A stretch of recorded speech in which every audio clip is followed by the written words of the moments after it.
بسم اللہ الرحمن الرحیم۔ السلام علیکم ناظرین، میں ہوں وسیم احمد اور آپ دیکھ رہے ہیں تازہ ترین حالات و واقعات پر تبصروں اور تجزیوں کا پروگرام زمانہ گواہ ہے۔ آج کے اس خصوصی پروگرام میں ہمارے مہمان ہیں محترم آغا سید جواد نقوی صاحب۔ آئیے گفتگو کا آغاز کرتے ہیں۔ آغا صاحب السلام علیکم، کیسے ہیں آپ؟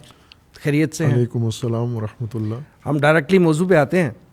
یہ فرمائیے گا کہ اسرائیل جو ہے وہ غزہ پہ، ایران پہ، یمن میں، شام میں، لبنان میں، ہر طرف جو ہے وہ ظلم و ستم کے پہاڑ توڑ رہا ہے۔ ریسنٹ پاسٹ میں اتنے ظلم کی جو داستان ہے وہ کہیں نہیں ملتی۔ آپ کے خیال میں تاریخ کے اس نازک موڑ پہ اتحاد امت کی کتنی ضرورت ہے؟ بسم اللہ الرحمن الرحیم۔ شکریہ آپ کا، آپ نے یہ گفتگو کا موقع فراہم کیا اور تشریف لائیں، اور ہم دعا گو ہیں کہ انشاءاللہ جو آگاہی کا سلسلہ آپ نے آغاز کیا ہے اس کے نتیجے میں خصوصاً پاکستانی قوم کے اندر اور بالعموم امت مسلمہ کے اندر وہ لازمی بیداری آگاہی پیدا ہو جائے جو اس وقت کی ضرورت ہے انشاءاللہ۔ اور آپ نے بہت ہی اہم موضوع کی طرف اشارہ کیا ہے کہ اس وقت موجودہ صورتحال اور صہیونی دشمن نے جس طرح امریکہ اور دیگر عالمی شیطانی طاقتوں کی ایما پر اور ان کی مدد سے ایک بھرپور یلغار اور حملہ ہمہ جانبہ امت مسلمہ پر شروع کر دیا ہے، جو غزہ سے آغاز ہوا ہے، بڑھتا ہوا لبنان تک آیا ہے، شام اور ایران، بالکل، اور پھر آگے اب اس نے نشاندہی کی ہوئی ہے یہ آگے ترکی، پاکستان اور دیگر ان اہم ممالک پر جہاں وہ چاہتے ہیں ان کا انفراسٹرکچر تباہ کرنا اور امت اسلامیہ کو کمزور کرنے اور بانٹنے کا۔ تو یہ دردناک سلسلہ جاری ہے، موجود ہے، اور اس سے بھی زیادہ افسوسناک منظر جو اس وقت ہم دیکھ رہے ہیں اور دنیا دیکھ رہی ہے وہ عالمی برادری کی خاموشی، سکوت، اور خصوصاً مسلمان برادری اور مسلمان جمعیت کا خاموشی اور سکوت ہے، جی، ہر طبقے کا، خواہ وہ حکمران ہوں یا وہ مذہبی طبقہ ہو یا سماجی لوگ ہوں یا انٹلیکچوئلز ہوں، کوئی ایسی جاندار آواز، بھرپور آواز نہیں اٹھ رہی جو دباؤ بن سکے، جو اس ظلم کو روک سکے اور اس کے آگے ایک دیوار بن سکے۔ آوازیں اٹھتی ہیں لیکن ضعیف اور کمزور ہوتی ہیں اور الگ الگ اٹھتی ہیں، ان کے اندر کوئی اس طرح تاثیر اور وزن نہیں ہوتا۔ جی، تو ظاہر ہے کہ ہم جس طرح ہماری نصوص میں ہے کہ کفر ملت واحدہ ہے، اور اس کی مثالیں ہم اس وقت دیکھ سکتے ہیں کہ متفرق قومی امت بن گئی ہیں، امت مسلمہ نہیں ہے لیکن جو امت کی ڈیفینیشن ہے اس کے مطابق بہت ساری پراکندہ منتشر قومی امت کا روپ اختیار کر چکی ہیں، جن میں سب سے نمایاں یورپی یونین ہے، جی، کہ یہ ایک امت واحدہ بن چکے ہیں، اور ہر چند ان کے آپس میں ابھی بھی کچھ مسائل ہیں، لیکن پھر بھی ایک مثال ہے کہ یہ منتشر لوگ تھے، مختلف اقوام تھیں، مختلف ممالک تھے، لیکن انہوں نے اپنے مشترکہ مفادات کی خاطر آپس میں ایک یونین، یونٹی اور اتحاد قائم کر لیا ہے، جبکہ ان کے دین میں اس طرح کی یونین یا یونٹی کی کوئی تاکید نہیں ہے، اجر نہیں ہے۔ وہ اپنے مفادات دنیاوی تشخیص دے کے یہ کام کیا ہے انہوں نے، اور اس میں انہیں اپنا تحفظ بھی کر لیا ہے، ابھی یہ یونین محفوظ ہے اور اپنی ترقی بھی ہو رہی ہے، اپنی خوشحالی بھی ہے، اپنے عوام کے لیے، اپنے ممالک کے ہر حوالے سے اپنی سالمیت بھی انہوں نے یقینی بنا لی ہے۔ تو ہمیں تو دین کا حکم ہے، قرآن کا حکم ہے، وحدت سب سے پہلا عمل ہے جو ہمیں حکم دیا گیا ہے کہ آپ نے انفرادی طور پر انفرادیت اختیار نہیں کرنی، آپ نے فرقے نہیں بنانے، اپنے تفرق نہیں کرنا، تفرقہ نہیں کرنا، لا تفرقو، بلکہ آپ نے امت بنانا ہے اور امت کا روپ اختیار کرنا ہے، اور امت کے لیے سب سے پہلی اکائی ہی وحدت ہے، اتحاد ہے۔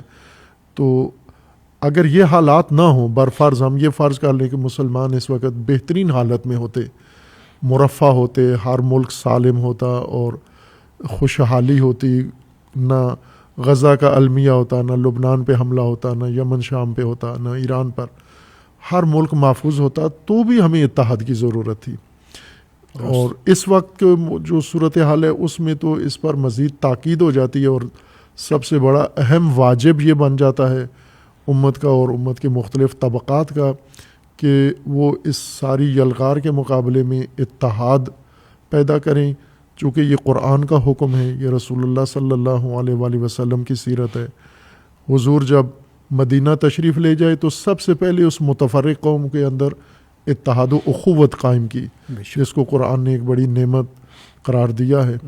تو عقل بھی یہی بات کہتی ہے، دین و شریعت کا بھی یہی حکم ہے، اور ہمارے پاس جو مثالیں ہیں اس وقت باقی اقوام کی وہ بھی یہی ہیں کہ ہم اسی صورت میں اپنی بقا کی جنگ لڑ کے اور باقی رہ سکتے ہیں جب ہم ایک ہوں گے، متحد ہوں گے۔ آپ نے بالکل درست فرمایا کہ عقل بھی یہی کہتی ہے، ہماری دین اور شریعت کا تقاضا بھی یہی ہے کہ ہم ملت واحدہ بنیں، لیکن عملی طور پہ گراؤنڈ ریئلٹی یہ ہے کہ ہم ملت واحدہ نہیں بن رہے ہیں، متاسفانہ بدقسمتی ہے ہماری۔ اور آپ نے بالکل ایک بڑی اچھی مثال دی کہ یورپی یونین جو ہے وہ کفر جو ہے وہ ملت واحدہ بن چکا ہے، لیکن ہم لوگ نہیں بن رہے۔ ہماری جو یکجہتی اس طرح نہیں ہے، مسلم امہ ایک جسم نہیں بن رہی ہے۔ اس میں ایک عنصر جو مین ہے وہ یہ ہے فرقہ واریت۔ آپ کیا سمجھتے ہیں کہ فرقہ واریت کے خاتمے کے لیے ہمیں کیا کرنا چاہیے، اور کس طرح ہم یہ فرقہ واریت کا جو اتنا بڑا بیریئر ہے اس کو کراس کر کے اور امت مسلمہ ایک ہو سکتی ہے؟ بالکل ٹھیک ہے، جو صورتحال موجودہ ہے یہ بہت سارے عوامل اور اسباب کا نتیجہ ہے، جس میں سے ایک بڑا اہم سبب اس موجودہ صورتحال کا فرقہ واریت ہے۔ لیکن فرقہ واریت سارا مکمل سبب نہیں ہے، علت تامہ نہیں ہے، بلکہ اس علت کا ایک حصہ اور جز ہے یہ۔ چونکہ اور سیاسی اس کے بھی عوامل ہیں، اندرونی مسائل ہیں، قومیتی مسائل ہیں، نظریاتی مسائل ہیں، ہر چیز نے مل کر یہاں تک ہمیں پہنچایا ہے۔ اور کچھ دوسروں نے، کچھ ہمارے دشمنوں کی کارستانیاں ہیں کہ انہوں نے ہمیں تقسیم کیا ہے اور ہمارے اوپر تسلط انہوں نے کیا، ہمارے ثروتیں لوٹی ہیں، ہمارے ممالک پر قبضہ کیا ہے۔ لیکن اس میں سے فرقہ واریت کو نظر انداز نہیں کیا جا سکتا، جو ایک بڑی مشکل ہے اور خصوصاً پاکستان میں زیادہ موجود ہے۔ ویسے تو فرقے ساری دنیا میں اور ہر اسلامی ملک کے اندر مختلف مذاہب، فرقے، مسالک موجود ہیں، لیکن ان کے اندر اس طرح کی صورتحال نہیں ہے جیسی پاکستان کے اندر ہے۔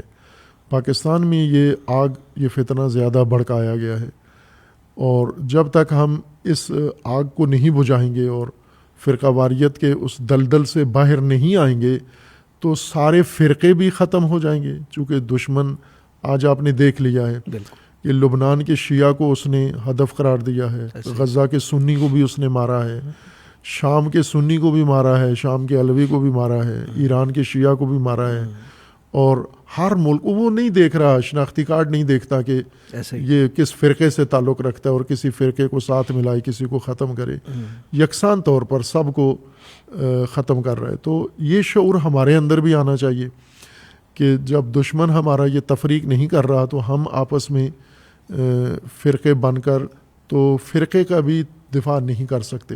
جو فرقے کا واقعیت ہیں، اب وہ واقعیت تلخ ہو یا وہ واقعیت گوارا ہو، وہ ایک الگ بات ہے۔ واقعیت کا مطلب ہوتا ہے جیسے ابھی گرمی ہے، یہ ایک واقعیت ہے، اس وقت حبس کا موسم ہے، آج خصوصاً حبس کا بڑا شدید لاہور میں ماحول ہے، تو یہ ایک واقعیت ہے یہ حبس، اگرچہ یہ واقعیت بڑی ناگوار واقعیت ہے یہ حبس۔ اسی طرح فرقوں کی موجودگی یہ ایک واقعیت ہے پاکستان کے اندر اور دنیا میں، اور یہ واقعیت ناگوار ہے، چونکہ قرآن تو اختلاف ہے، یہ صدیوں سے ہے اور چلتا رہے گا۔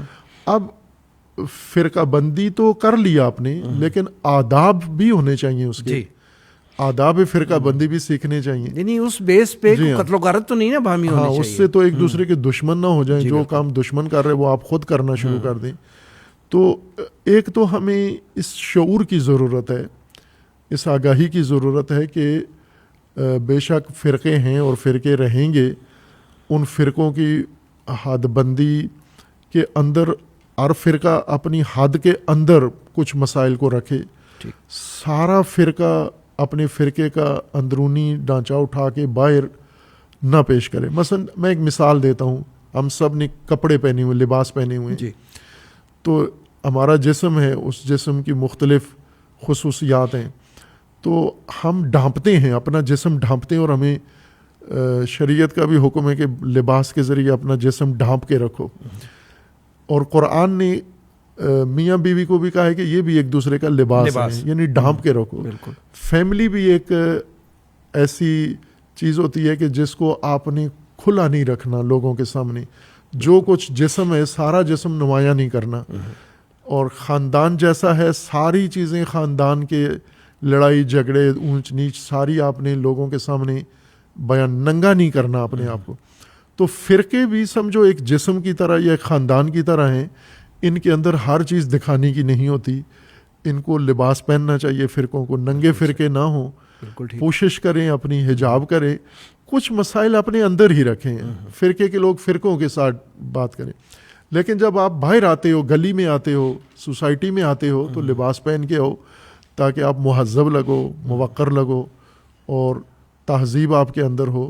تو یہ آداب ہیں فرقہ بندی کے کہ آپ اگر فرقہ بنا لیا ہے، جیسے آپ نے ازدواج کر لی ہے اور گھر بنا لیا ہے، تو خاندان کے کچھ سیکرٹس اپنے اندر رکھو. آپ ننگے ہو کے باہر نہ ہو، نہ خاندان ننگا کرو نہ بدن ننگا کرو.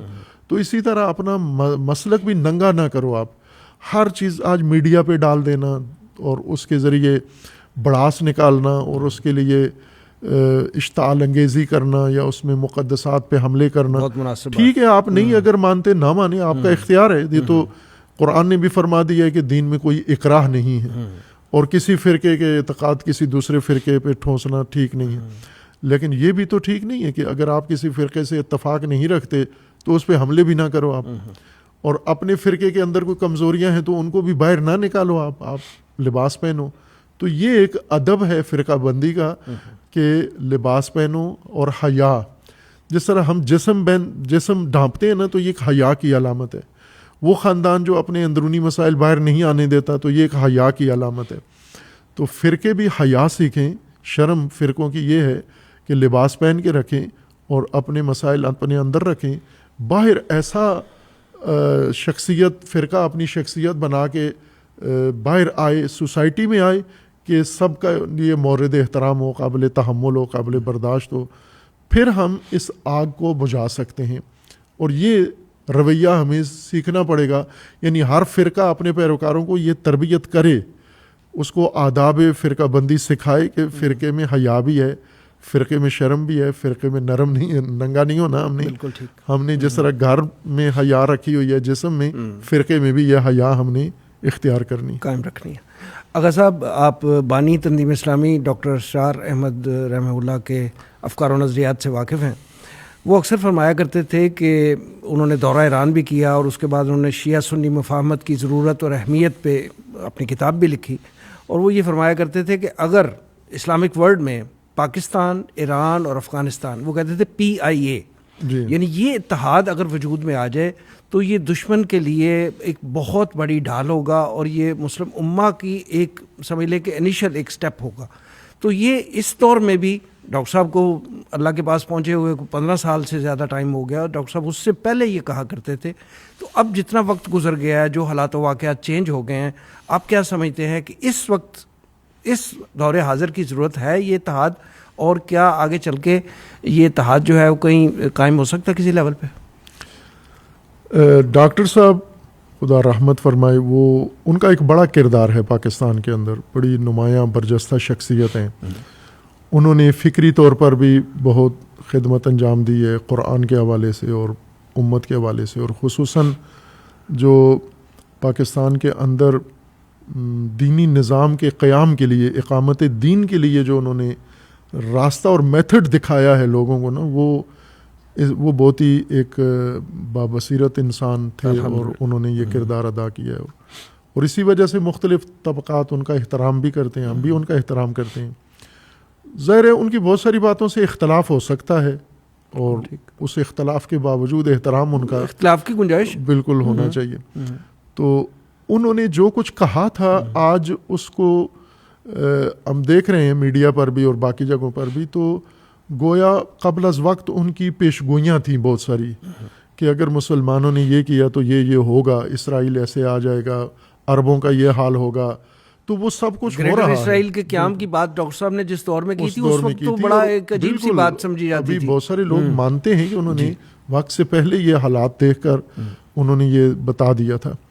ایک فارسی محاورہ ہے نا کہ جو ایک عام آدمی, ناتجربہ کار آدمی جو کچھ آئینے میں دیکھتا ہے, ایک تجربہ کار بزرگ جو ہے نا وہ نقش دیوار میں دیکھ لیتا ہے. تو سمجھے انہوں نے دیوار میں سب کچھ دیکھ لیا تھا کہ یہ آنے والا وقت کیا ہے, اور اسی کے پیش نظر انہوں نے اپنا فکری نظام بھی بنایا اور اس کو آگے بڑھایا بھی, اور تاکید بھی تھی خصوصاً عمر کے آخری حصے میں جو ایک فکری تبدیلی بھی ان کے اندر آئی تھی. مجھے ان کے باقاعدہ اس طرح تسلسل سے تو نہیں موقع ملا, لیکن جو ان کے نمایاں افکار ہیں, جب نظریات ہیں, وہ دیکھنے سننے کا موقع ملتا رہتا ہے. تو پہلے ان کے کچھ تجزیے مختلف مسائل کے بارے میں کچھ اور تھے, لیکن آخری عمر میں کچھ مختلف ہو گئے. اور خصوصاً مثلا میں کہہ دوں یہاں پر, میں نے ہر دفعہ کہا ہے کہ انہوں نے اپنے ایک اس کلپ میں کہا کہ میں نے 2 سال غور کیا ہے اس بات کے اوپر کہ شیعہ جمعیت کے لحاظ سے کم ہیں تاریخ میں بھی آج بھی, اور اہل سنت زیادہ ہیں. اہل سنت کی سرزمینیں زیادہ ہیں, حکومتیں زیادہ ہیں, جمعیت زیادہ ہے, علماء زیادہ ہیں, لیکن اس کے باوجود اہل سنت صدیوں سے کوشش کر رہے ہیں, اسلامی نظام قائم کرنے کی نہیں کر سکے, اور شیعہ نے پہلی کوشش کی اور کامیاب ہوئے. ہمیشہ ڈاکٹر صاحب وہ یہ اکنالج کیا کرتے تھے. میں نے 2 سال یہ غور کیا کہ کیوں ایسے ہوا, اور جو نقطہ انہوں نے بیان کیا ہے نا وہ واقعاً بہت خوبصورت نقطہ تھا, اور وہ یہ تھا کہ میں اس نتیجے پہ پہنچا ہوں کہ شیعوں کے پاس امام حسین ہیں جو ایک انقلاب کی بنیاد ہیں. ہم ان سے دور ہو گئے, یعنی ان کے پاس رائے عمل ہے ان کے پاس, روڈ میپ ہے اور رہبر ہے انقلاب کا.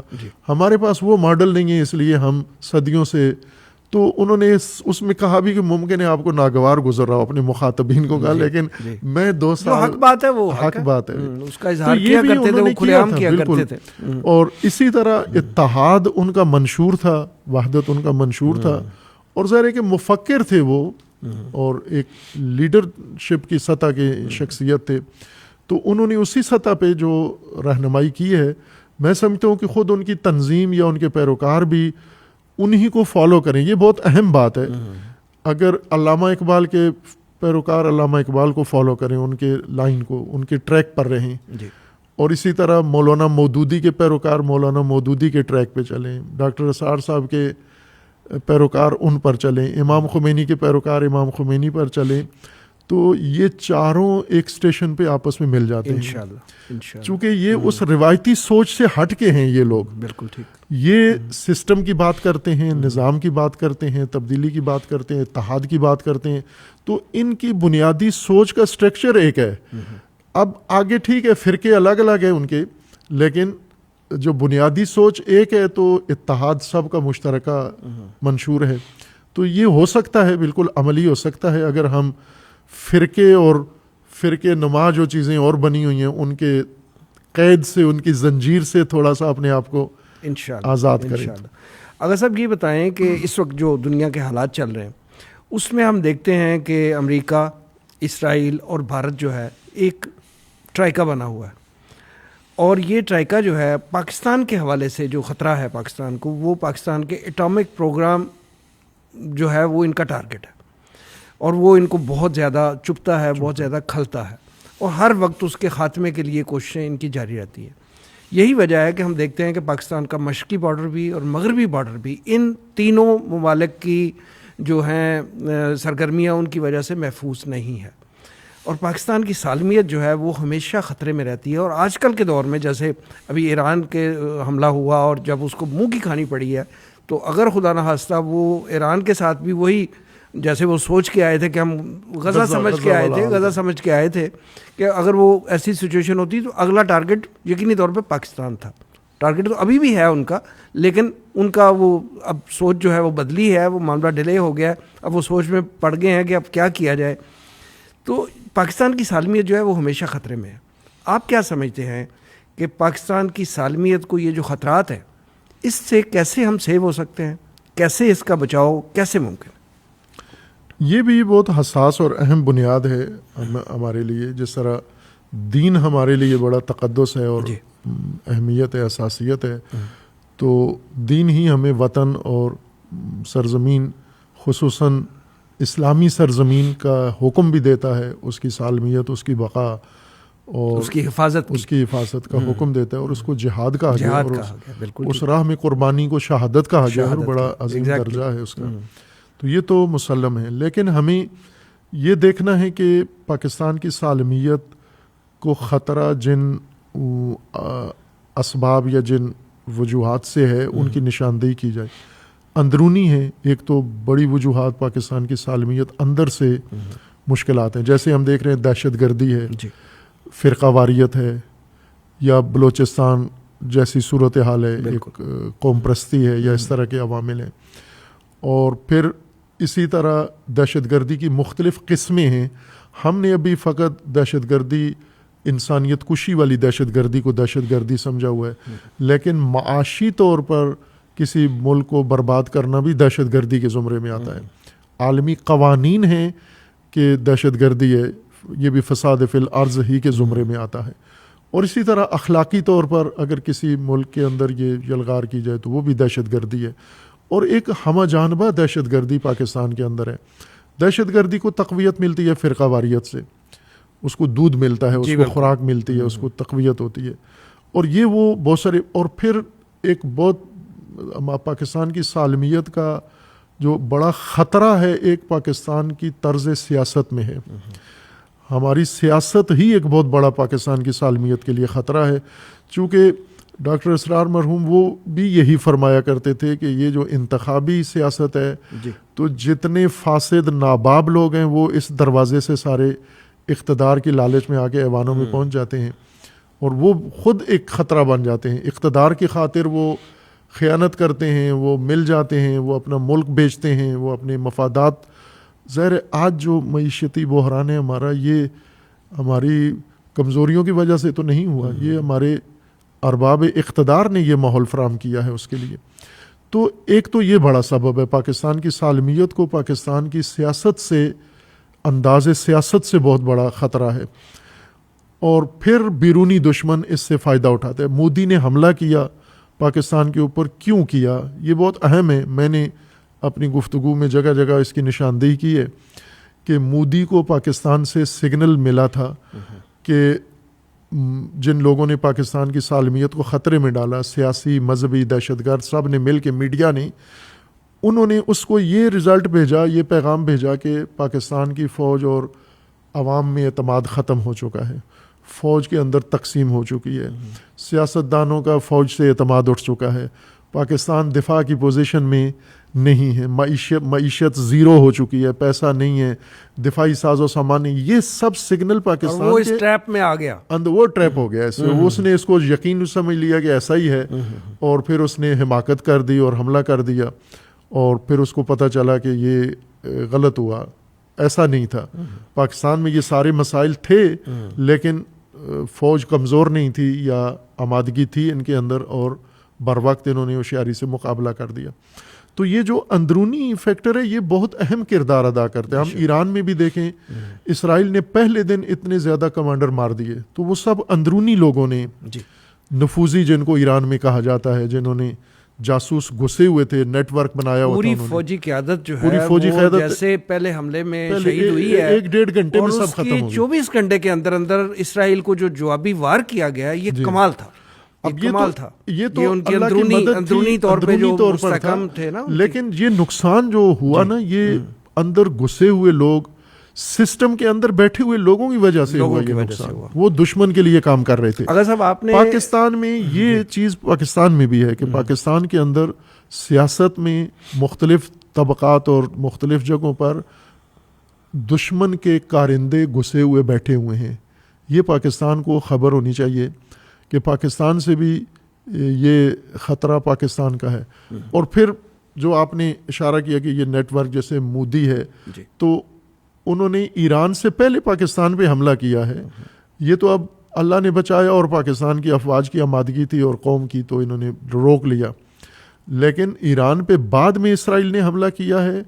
امریکہ، اسرائیل اور مودی نے مل کے پاکستان پر پہلے حملہ کیا ایگزیکٹلی ایسے. اور نیتن یاہو کا 2014 کا انٹرویو ہے جو ساری دنیا میں نشر ہوا ہے، پاکستانیوں نے بھی سنا ہے. اس نے 2 ملکوں کا نام لیا کہ پہلے ایران ہے اور پھر پاکستان ہے، اور ان دونوں کو ہم نے ختم کرنا ہے. یہ دونوں ملک جب تک ہیں تو اسرائیل محفوظ نہیں ہے. تو یہ تو ان کے عزائم ہے، کھلے عزائم ہے. اور ایران تک آ جانا ان کا سمجھیں کہ وہ اگلا قدم پاکستان ہے. تو یہ مسلم ہے پاکستان کی سالمیت کو یہ اندرونی بیرونی خطرات ہیں، لیکن سنجیدگی چاہیے اس کے لیے. ہم اندرونی خطرات کو بھی سمجھیں اور ان سے مقابلہ کریں، اور اسی طرح بیرونی خطرات سے نمٹنے کے لیے تمام جو اتحاد ہے مختلف طبقات کا، وہ سب سے کلیدی کام ادا کرتا ہے. یعنی عوام، جیسے ایران کے عوام نے، ان کو بڑی امیدیں ایران کے عوام سے تھیں، امریکہ کو اور نیتن یاہو اور ٹرمپ کو، اور انہوں نے میسج میں کہا بھی کہ ہم حملہ کرتے ہیں، آپ اٹھ کے کھڑے ہو جائیں. لیکن ایرانی عوام اٹھ کے کھڑے ہوئے اسرائیل کے خلاف. اسی طرح پاکستانی عوام سے ان کو امیدیں تھیں کہ یہ فوج کے خلاف کھڑے ہوں گے. یعنی جو ہی، اور ایسا کیا بھی بعض سیاسی لوگوں نے کہ جو ہی مودی نے حملہ کیا تو انہوں نے فوج پہ، اندرونی میڈیا پر بھی حملہ شروع ہو گیا. لیکن پاکستان کے عوام نے شعور کا ثبوت دیا اور یکجہتی کا مظاہرہ کیا. تو یہ وہ چیز ہے جو ہمیں پاکستان کے لیے ان واقعات سے عبرت لے کے، ایران، لبنان، شام سے عبرت لے کے ہمیں پاکستان میں قبل از وقت یہ تیاری کر لینی چاہیے. ٹھیک ہے. اگر صاحب یہ فرمائیں کہ پاکستان کی سالمیت کو، جو ابھی آپ نے ذکر فرمایا کہ داخلی طور پہ بھی خطرات جو ہیں وہ لاحق ہیں اور بیرونی طور پہ تو ہیں ہی، آپ ان اندرونی اور بیرونی جو چیلنجز ہیں ان سے نپٹنے کے لیے آپ حکومت پاکستان کو کیا فارمولہ تجویز کریں گے؟ ایک تو یہ کہ یہ ساری ذمہ داری حکومت کی نہیں ہے. حکومت ایک کمشنر سمجھیں، کمشنر ضلعی حاکم ہوتا ہے جی، اور وفاقی حکومت کمشنر ہے، ملک کی کمشنر ہے. ان کو ایک اداری سسٹم چلانا ہوتا ہے، ایک نظام چلانا ہوتا ہے. ہر چند پالیسیاں بھی یہی بناتے ہیں اور ان کی پالیسیوں کا عوام پر اثر پڑتا ہے. لیکن کسی ملک کی سالمیت جیسا اہم مسئلہ صرف حکومت کے اختیار میں نہیں ہوتا اور حکومت کے کنٹرول میں نہیں ہوتا، بلکہ یہ اس مملکت اور ریاست کے اندر جتنا ڈھانچہ ہوتا ہے، سماجی ڈھانچہ اور حکومتی ڈھانچہ، سیاسی ڈھانچہ، مذہبی ڈھانچہ، یہ ان سب سے مربوط ہوتی ہے یہ بات. اگر ہم پاکستان کی سالمیت و دفاع کو دیکھیں اور فقط حکومت کو ذمہ دار قرار دیں تو نہیں ہو سکے گا یہ دفاع. حتیٰ اگر ہم کہیں فقط فوج نے یہ دفاع کرنے تو بھی نہیں ہو سکے گا یہ دفاع. اس کے لیے سب کو اپنے اپنے حد میں میدان میں کھڑا ہونا ہوگا اور اس کے لیے میدان ہموار کرنا ہوگا. دیکھیں، ایک بڑی اہم چیز یہ ہے کہ اس وقت موجودہ چیلنجز میں پاکستانی عوام کے اندر پاکستانی قوم کا تصور اجاگر کرنا، پاکستانی نیشن. ٹھیک، ہم اس وقت نہیں ہیں. نیشن ہوڈ کا جذبہ جو ہے وہ اجاگر کرنا یہ علماء کا کام ہے، اہل منبر کا کام ہے، میڈیا کا کام ہے اور تعلیمی اداروں کا کام ہے. ان کے نصاب میں یہ چیز شامل ہونی چاہیے کہ ہم 2 قومی نظریے کی بنیاد پر وجود میں آئے تھے. 2 قومیں، ایک ہندو ایک مسلم. ہم ایک یہ تصور لے کر آئے تھے کہ ہم ان سے ایک الگ قوم ہیں، لیکن یہاں آ کر وہ قوم بنانے میں وقت ضائع کیا، نہیں بنا پائے ہم. آج ہم اگر موجود ہیں تو ایک پاکستانی نیشن کے بجائے ہم کو پنجابی ہیں، سندھی ہیں، بلوچی ہیں اور پٹھان ہیں اور فلاں ہیں اور فلاں ہیں. علاقائی شناخت ہے، لسانی شناخت ہے، اور پھر فرقہ واریت نے زیادہ ہمیں دور کیا ہے قومی تشخص سے. ہم اپنی قومی پہچان بنانے میں نہیں کامیاب ہو سکے. اور یہ لیڈرشپ کی یہ کمزوری ہے. لیڈرشپ 3 میدانوں کی لیڈرشپ، بلکہ 4 میں کہوں گا. ایک سیاسی لیڈرشپ کا یہ کام ہے، قوم سازی. دوسرا مذہبی لیڈرشپ کا کام ہے، قوم سازی. اور تیسرا تعلیمی لیڈرشپ کا کام ہے، قوم سازی. اور چوتھا سماجی لیڈرشپ کا کام ہے، قوم سازی. کہ یہ لیڈرشپ ان کو چاہیے کہ یہ ایک قوم، ایک نیشن بنائیں. صرف ہم فوج کے حوالے ملک کر دیں، حکومت کے حوالے کر دیں تو یہ ساز باز کر لیں گے. حکومت پریشان ہوتی ہے، دباؤ میں آتی ہے، جیسے IMF کے ساتھ کر لیتی ہے نا سمجھوتا. اگر IMF ان کو جکڑ کے قرضوں میں اور انہیں کہے کہ ایٹمی ہتھیار ہمارے حوالے کرو تو ان کے پاس چارہ کیا ہے، سری لنکا والا حال ہو جائے گا ہمارا، یا دیگر جو ممالک ہیں، کئی مثالیں ہیں. تو یہ اسی طرف لے کے جا رہے ہیں نا کہ ہمیں دیوالیہ کر کے پھر ہمارے ساری چیزیں اپنے اختیار میں لے لیں. تو اب بھی مثلاً ہماری ایک اسٹریٹجی ہے جو ہماری حکومت اس وقت جس پر عمل کر رہی ہے کہ بھارت اور مودی کے مقابلے میں امریکہ کو سہارا لے رہی ہے, ٹرمپ کا سہارا لے رہی ہے. میرے خیال میں یہ خطرناک, یہ جوا ہے. یہ ہمیں مودی سے بچانے کے لیے ٹرمپ کے حوالے ملک نہیں کرنا چاہیے. یعنی آپ کا خیال ہے کہ پاکستانی حکومت جو ہے وہ پرو امریکہ نہیں ہونا چاہیے, یعنی پاکستانی حکومت کا ٹلٹ امریکہ کی طرف نہیں ہونا چاہیے, وہ زیادہ خطرناک ہے. مودی سے ہم پاکستان بچا لیں گے, امریکہ سے بچانا مشکل ہو جائے گا. اس کی مثال یہ ہے کہ آپ کو چور, آپ کے گھر میں چور آ گیا ہے تو آپ ڈاکو کو فون کریں کہ چور آ گیا مجھے چور سے بچاؤ, تو ٹھیک ہے وہ چور تو بھگا دے گا, لیکن وہ ڈاکو ہے, وہ تمہیں بھی اٹھا کے لے جائے گا. بالکل. یا اگر آپ کو فرض کریں ایک کتا, گلی کا کتا ہے, اس نے آپ پہ حملہ کر دیا ہے اور آپ اس سے بچنے کے لیے آپ بھیڑیے کو کہتے ہو کہ میرا دفاع کرو, تو وہ تو بھیڑیا ہے, وہ کیا اشر کر رہا ہے, اس نے باقی ملکوں کا کیا اشر کیا, اس کے عزائم کیا ہیں, اس کا یہ جو ان بیلنس پریزیڈنٹ ہے موجودہ, یہ اس قابل ہی نہیں ہے کہ ہم اپنی پاکستان کی تقدیر اس سے جوڑ دیں ہم. تو میرے خیال میں یہ نہیں سنجیدہ قدم, مجھے نہیں لگتا یہ اس سے نہیں کرنا. ہمیں جس طرح ایران دیکھیں نا, ایران ساری دنیا نے ایران کو اس بات پہ کیا ہے کہ آپ امریکہ کی مخالف ہیں تو چین کا سہارا لے لیتے, روس کا سہارا لے لیتے, لیکن انہوں نے نہیں سہارا لیا کسی کا, خود اپنی بیس پر. یہ جتنی دفاعی توانائی ہے یہ سب ان کی اپنی ہیں, ڈرون ان کے اپنے ہیں, میزائل ان کے اپنے ہیں, سب ان کے اپنا تھا.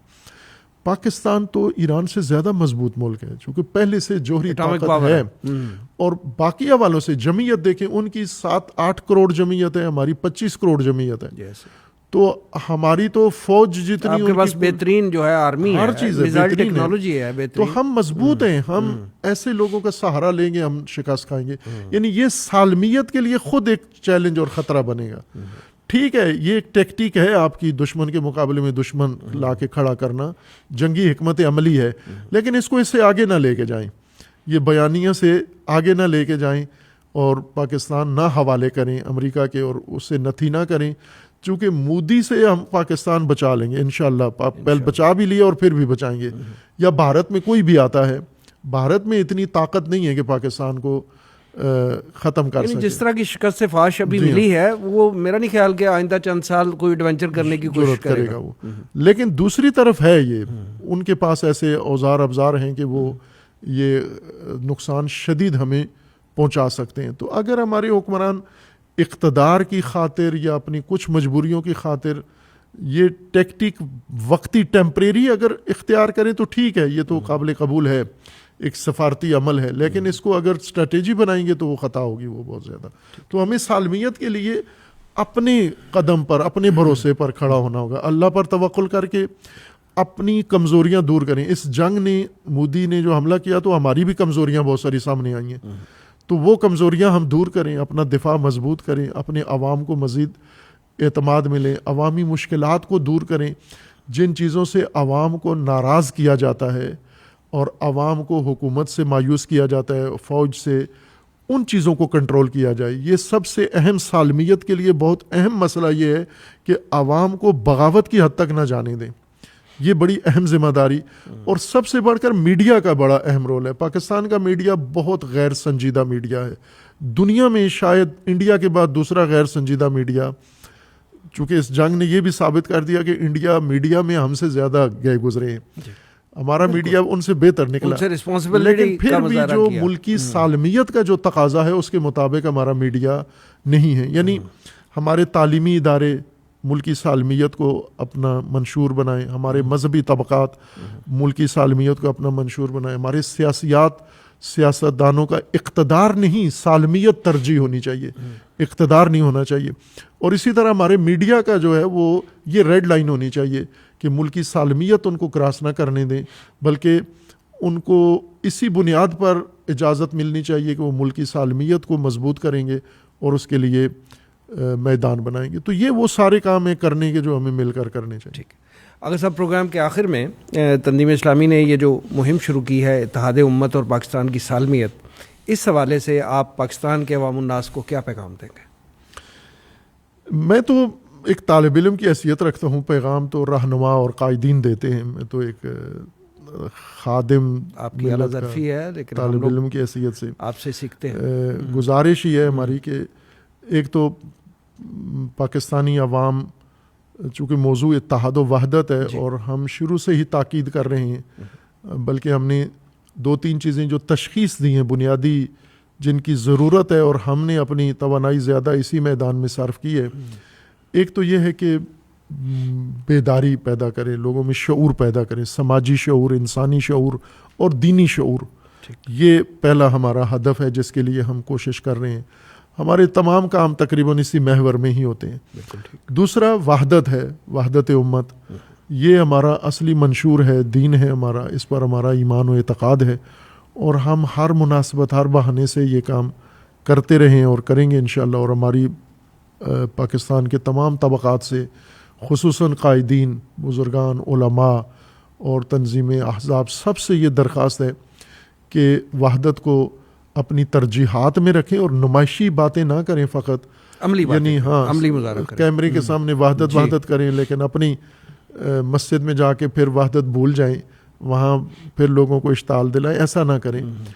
اب آپ عروۃ الوثقیٰ میں آ کے دیکھیں، سال بھر کسی وقت بھی کوئی بھی آئے دیکھے، دعوت عام ہے ہماری کہ ہمارے روزمرہ کی جو تربیت ہوتی ہے بچوں کو، وہ وحدت اس کا حصہ ہے، اس کے اندر شامل ہے، یعنی نصاب کا حصہ ہے ان کا. اور تیسری چیز تعلیم ہے.